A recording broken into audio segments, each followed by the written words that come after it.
This lesson follows our curriculum, so it's a little bit less flexibility in regards to content that I can teach, but there's a lot of flexibility with how I deliver instruction. So I like to do a lot of small groups and involvement with peers so that they can practice independently and we can also practice as a whole group. So this lesson is from our Unit 6, Week 3, Reading Street Scope and Sequence, and there's already provided vocabulary and spelling words, phonics skills, and comprehension. So at the end of the week, there will be a formative assessment to see how well they can utilize those skills in a task. And today we're going to be practicing those 3 areas. So there's phonics, there's vocabulary, and comprehension. And this week, they have all the vocabulary words are usually focused on the story. And then the phonics this week is common endings, and the comprehension strategy is drawing conclusions. Today in our centers, we're going to be mainly focusing on vocabulary and phonics and how they can use them independently. And in the instructional conversation I'm going to have with students, we're going to be diving deeper into phonics and looking at each word and helping students understand how to read it and how to spell it, because the phonics skill is also the fluency component and the spelling component. So the follow-up to my group is going to be then being able to decode words independently with their group. So that's an independent center. Another independent center is going to be Alexia iPad center, where they are going to work on, it's differentiated, so every student has their own goal in the program. So it's a computer-based web intervention that students can work on skills that they need to work on, and they each have their own, it's individualized, so they each have their own kind of targets where they're working on.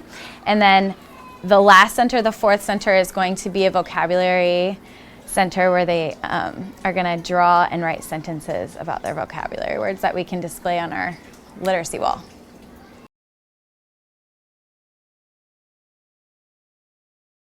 So the learning outcomes are students will be able to read and write their spelling words and fluently, within a text, read and identify those words, and kind of thinking about their own thinking about how they're decoding them.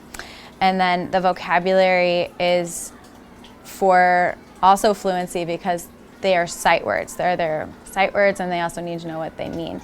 So that target is being able to use them in a closed type of sentence, but also showing that they understand it within a sentence.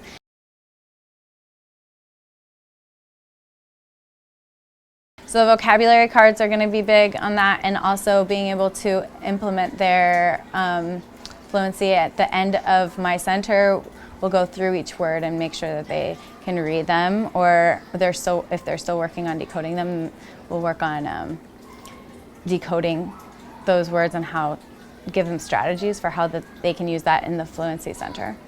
We give a formative assessment at the end of the week that they can show me that they understand each of those areas. But for today, the check for understanding is going to be the vocabulary cards and the fluency practice.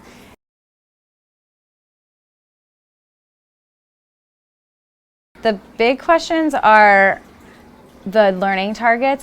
It's really important for students to understand what they need to learn. So at the beginning and end of every lesson, we brief and debrief about what they are learning, so that they're constantly thinking about the end goal within the lesson. So at the beginning of the lesson, they understand what they're going to be doing and what they're going to be learning, and at the end of the lesson, they should be able to tell me what they learned and the outcome.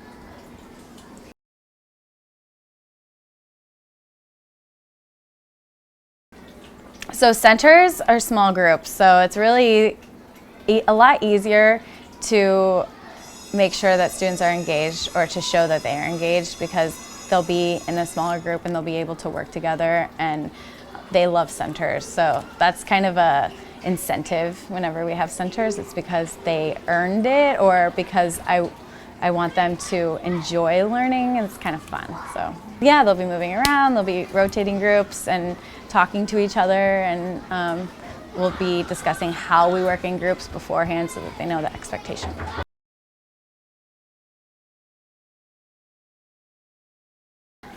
So it's authentic because they get to create their own vocabulary sentences and draw their own pictures, and it's kind of being able to get that textile type of